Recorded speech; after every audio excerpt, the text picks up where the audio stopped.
slideshows. So I'm going to talk about them one by one and how they relate to the cards that are on the table here. So the first thing that I saw is I see this little girl. She looks about 15 or 16. It looks like the 1800s. She's wearing a dress and she's on a bicycle.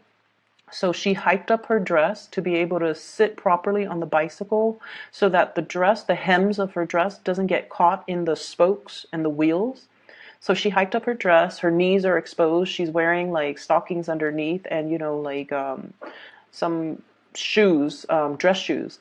And she is just really happy with this new bicycle. So she's riding all over the village and she's going through a dirt road. And it looks like it recently rained, so there are puddles of water, rocks. So it's an uneven dirt road with a lot of mud, but she doesn't care. So she's riding through it and she got mud like all over, her dress. It kind of like got into the tires and then it splashed back on her clothes, on her hair. And she doesn't mind, like she's having a really good time. When she got home, her mom saw her, like her knees exposed and dirt all over her. Her mom gave her a scolding. So it cuts away. So what I'm feeling with this energy, it seems like, it's the 1800s, or at least it's a different time, different era, where gender roles were different, gender expectations were different, social expectations were different, what it means to be a girl, what it means to be a boy, and things like that. So her mom is sort of chastising her, like, you're a lady, you're 15, you're almost, marriage age. You're supposed to be more ladylike. You're not supposed to be a tomboy. So I feel like there are definitely societal, social, gender role expectations, or something that is, imposed by other people onto you. And it feels almost like you have outgrown it. And you feel like it's restrictive. You feel like it interferes with your life. You feel like it's interfering with your ability to really live your life and enjoy your life. So I see many of you going through this stage where you are really questioning. You're questioning, what it is that's making you really happy and why you're not able to pursue it. Okay, that's the main thing. And I feel for many of you, it could be, if you're on the younger end of the age spectrum, it could be, family expectations. You're supposed to go to school. You're supposed to be a doctor. You're supposed to be a lawyer. You're supposed to be ladylike. Women are supposed to behave like this. Men are supposed to behave like this. And, it's everything seems like, or the people around you seem very, very reputation conscious, okay? If you're a little bit older, like if you're, for example, in your 20s, people around you might be like, oh, what did you do before this? Or what school did you graduate from? And it seems almost as if they care about these things more than you as a person. Like they care about what school you graduated from. Where did you get your degree? Where did you get your education? Who are you connected to? So it's like very reputation conscious. Okay, so the environment that you're in, you feel almost like it's either very narrow-minded or you feel that people care about all of these superficial things that don't really, at the end of the day, don't really have a lot of substance, don't really have a lot of meaning. But nonetheless, they care about these things. And so I see many of you following, and you guys are like a very fierce sign. You're not one to follow the herd. However, I also feel like you guys are also very, very family oriented. So I'm sensing like if you grow up in an environment where mom and dad wants groom you for a specific, life path, for a specific career, for a specific, Ivy League school even, you don't want to disappoint them. But it gets to the point where you feel like life is going one way and the bottom line is you're questioning, you're questioning these chain of events. You're questioning the choices that have led you to this very moment. And you're also questioning whether or not you're just kind of like, going with the tide, or whether or not you are conscious or consciously making these decisions because they make you happy, or whether or not you are making these decisions or living a specific life path to appease other people, or it's because something that, it has always been done, tried and true. And so you kind of like took it as gospel and you didn't question it. So I see this major awakening, this major epiphany coming into the picture. Crossroads as well. Am I still happy with it? Is this all there is to life? Is this something that is meant for me? Or is this something that I just kind of found myself walking this path?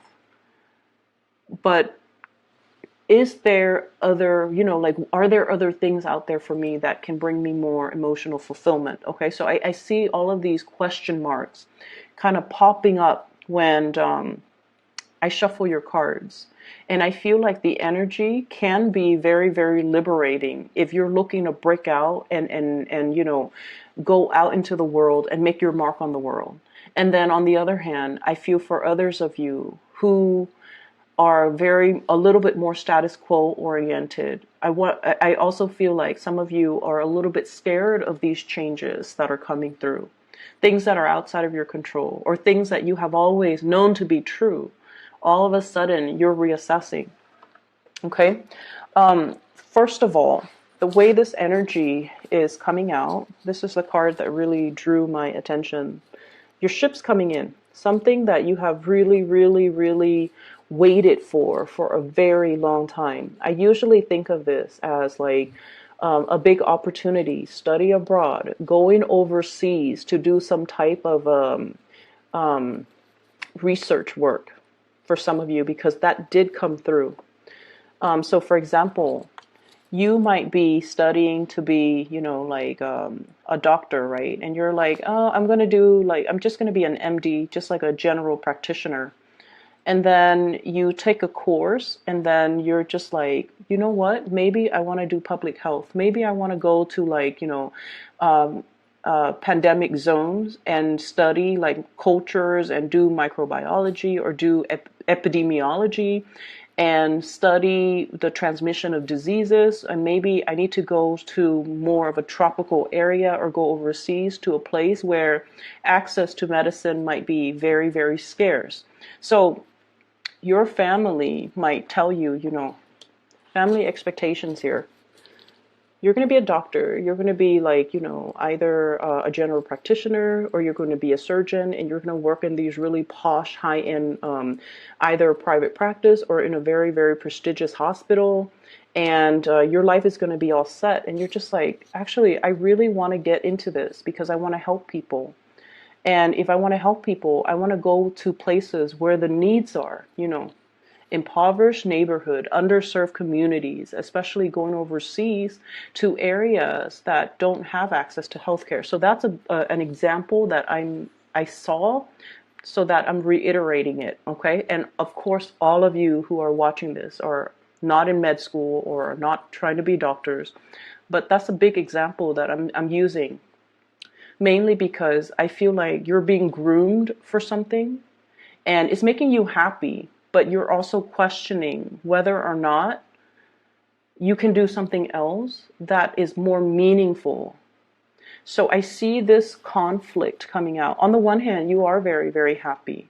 But on the other hand, you're almost operating from the Aquarius spectrum, where you're wondering, like, what is my contribution to humanity? At the end of the day, it's not so much about what I want, what's making me happy, but how can I share my gifts with the world? How can I make things better for other people? So you're going through a little bit of a soul searching. What's really, really making me happy? Can I really, really be happy when the rest of, humanity is really suffering? So I feel this major maturation process happening here with Leos. And I also feel like you're plugged in, okay, to this collective consciousness, where on the one hand, your life might be really happy and dandy. But on the other hand, if you see, poverty and homelessness and just people struggling to get by, there's an element about you where you want to share your resources in order to make life, even temporarily, because you're not naive, okay? So Share your resources, share your skills, share your knowledge to make things better for other people. Some of you are rethinking like a major career path, rethinking, and I definitely feel like something from like a private arena to more of a public servant. That's what I'm feeling. Um, so I feel like, for example, if you're a psychiatrist, if you're a doctor, you're thinking possibly going, packing up your bags from private practice. Even if you're a lawyer, private practice, going to be like a public defender or work in a more public environment where you're helping a lot of people. So you do want to, on the one hand, really serve humanity, but you also like, you're happy where you are. I don't feel like there's problems with this 10 of Cups here. You're very happy and you feel very blessed with everything that you have achieved and everything, all the good things that are coming your way. But on the other hand, it's almost like you can't really sleep at night if there are people struggling out there in the world. Okay, so that's what I'm sensing. The second image that came through for you, and it's really weird, and I don't know why. I'm not seeing people, but I'm seeing animals. And the animals have, human characteristics, like human behaviors. They look like animals, but and I don't know why my guides don't show it in terms of a scene with humans, but let me just relay the message. So there's this nest, it's in the tree, and there are three little birds that have hatched from these eggs, and the mother is there. So there's a nest in the tree, there are three little birds, and the mother bird, the female bird, is there as well, watching over her three kids. And then the dad bird comes back. He has like worms and grubs in his mouth, and then he feeds the kids. And then the mom and dad seems like they're bickering. So then the dad was all like, okay, I've done my part. I've fed the kids. Now I'm going to go off and play. Okay, so that's like the image that I'm seeing. And that's why I question, like, why don't I see humans? Like, why isn't it just the mom with the kids? Dad comes home, gives them money, and then takes off. So what I'm feeling here is a situation where two people potentially could be staying together because of obligation, okay? Because of expectations from other people, because they're trying to keep the family unit intact, because both of these people have specific roles that are assigned to them, okay? So one person could be in charge of taking care of the kids, the other one is like, bringing home the bacon, bringing home the money. And I feel like there is even a concept with like power differential in the relationship where the person that works or the person that earns money or the person that earns more money in the relationship feel like they control the relationship. So there's an element of control here that is very deeply rooted in this spread. And I feel like you're at a point in your life where you want to be on your own. You want to be self-sufficient. You want to not have to depend on other people. So, if someone is like helping you pay for tuition, for example, and they want you to only study certain things or, graduate with a certain major, I feel like you're starting to feel the pressure, or you're starting to feel that, you know what, there's strings attached in this union, or there are strings attached in this give and take.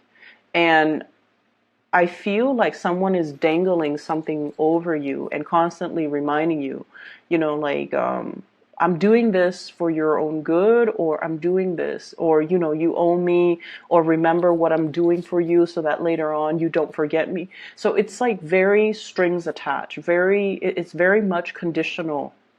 Okay. You have to do this in order to get that. So things are very, very conditional. And I'm starting to feel like you're feeling the weight of it. You're feeling like there is no free lunch. You're feeling as well that the other person is dangling this thing over you. And so your ability to make your own decisions might be severely limited. Okay. I'm sensing as well in a work environment. There is some type of unfairness that's coming through. First of all, I have here the Eight of Pentacles, okay, working hard, keeping your nose to the grindstone in the reverse position with the Devil in the reverse position. Some of you might physically just be like, this job is not doing it for me anymore, and I'm reassessing whether or not I want to invest more time in it. And then I also feel some imbalances in the work environment where the people that are not really doing their job, they're getting the promotions because they know somebody, because of their connections, or because of like just corruption is such a broad term, but I'm just going to use that. Favoritism, corruption, strings attached. You know, you do this for me and then I do this for you. Like I'll scratch your back and you scratch mine.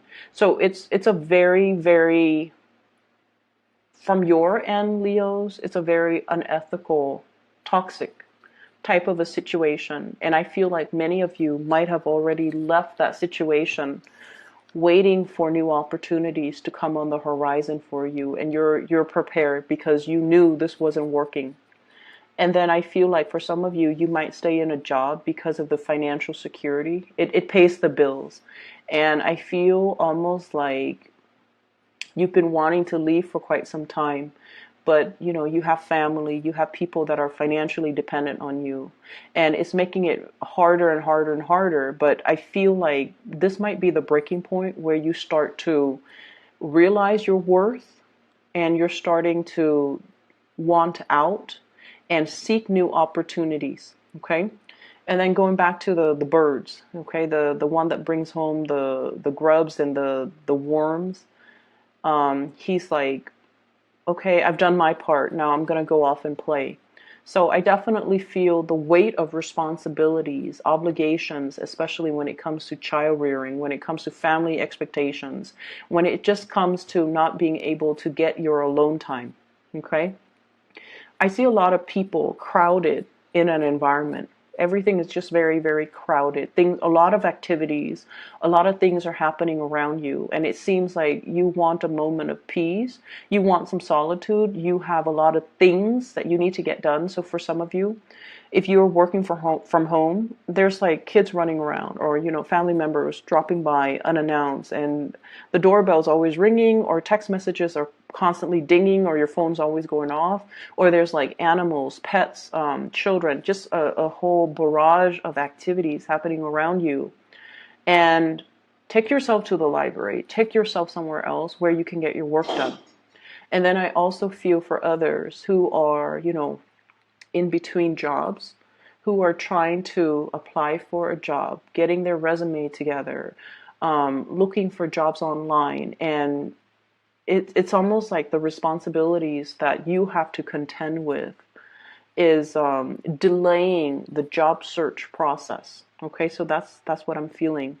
And so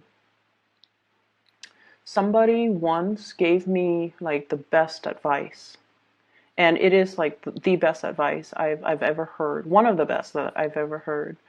And he's a father of a friend, and he mentioned to her when she was looking for work, treat the job search as a full-time job. You wake up at 7, you get ready. At 8, you sit at your computer, or 7 to 8, you eat your breakfast or whatever. And then at 8 to 5 p.m., you sit at your computer and you look for work. You apply for it one after the other. You take your lunch break at 12, and then you stop doing the job search at 5. And he goes, and then the next day you repeat. So you treat the whole job searching process as if it's a full-time job. And once you get yourself in a pattern, once you are responsible, once you are diligent, and I feel like, you know, that's when the serious jobs are going to be in the picture. Treat it like a full-time job. Okay? Be serious with it. And don't just bookmark it and let it sit. When something catches your fancy, apply for it right away. That way you can knock it down. And he also said, like, as well, you know, create a quota for yourself. So for example, today I'm going to apply for 5 jobs. And then until you finish those, you know, 5 jobs, applications, that's when you call it a day. And then the next day, set a quota for yourself. But either way, we have to treat it like a full-time job. And so I see some of you, you're kind of like sitting at home trying to do these job searches or trying to fix your resume or trying to apply for these job applications.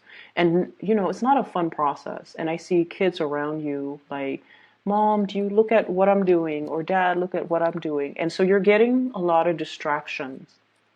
And so, block out some time, go to the library, go to a coffee shop with like internet, and try to take care of things from your end, and don't feel guilty that you kind of need to, be away from people. There's nothing wrong with that. You need to do what you need to do to take care of yourself first, and then, resume your life after. Okay, so that's what I'm feeling, and I do see money being a little bit of an issue for many of you. So I have here the Eight of Pentacles. Whatever that was stably coming in is no longer coming in. And then we also have as well the Two of Pentacles. This is kind of like making ends meet. Usually piecing together a few part-time jobs in order to get by, in order to make rent, in order to pay the bills at the end of the day. There's a lot of assistance coming through from family members and loved ones. I do sense that. But I feel like, while we're in this space, it's really, really, it can feel really disheartening. Okay? I do sense that. It can feel very disheartening. But they're really telling you not to cut corners and do things the right way. I have here the Wheel of Fortune. Things are going to come into the picture in divine timing. It's in the reverse right now, and so it requires a lot more discipline, a lot more diligence, and a lot more consistency from your end. We have as well the Seven of Swords, and this is strongly on top of the Wheel of Fortune. Do not cut corners. Do not take the easy way out. And you really have to commit yourself in order to create the new life or the new job, or to attract the things that you want that are actually going to be good for you. Okay? I'm going to leave it at that, Leo. So honestly, I tried to do a reading for you guys last night, and we have a lot of the repeat cards. Okay, I couldn't see any images last night, so I tried to do it again today, and when I shuffled it out, 4 of these cards were repeat. We have the Tower, the Wheel of Fortune, Seven of Swords, the Judgment card, as well as that, I think it was, no, it actually was the Seven of Pentacles that came out, waiting for a situation, but now you're no longer waiting. Your ship is coming in. And I just feel like, keep at it. Go on your journey. If you need a break away from people in order to get things done for yourself, don't feel bad, okay? This is more about breaking out of the norm or breaking out of the mold and finding yourself and finding whatever it is that really strikes your fancy, something that you want to do even though other people have different expectations of you. So I feel like you're carving that path, or you're paving that path for yourself so that you can be freed and unencumbered by other people's expectations. So I will leave it at that. I hope the reading is helpful for you guys, okay? Once again, for those who are still emailing me about personal readings, I don't do those anymore. I do have somebody that I highly recommend. Her name is Bridget. She is phenomenal. She's very psychic, and I've used her services over the years, and I've also recommended her to my family members and my friends, and I highly recommend it if you are looking for a reader. I put a link to her scheduling webpage in the description box below, so if you want to book a reading for yourself or so for somebody that you know, I highly recommend her, okay? So best of luck with everything, Leos. I will be back next month, okay? Take care.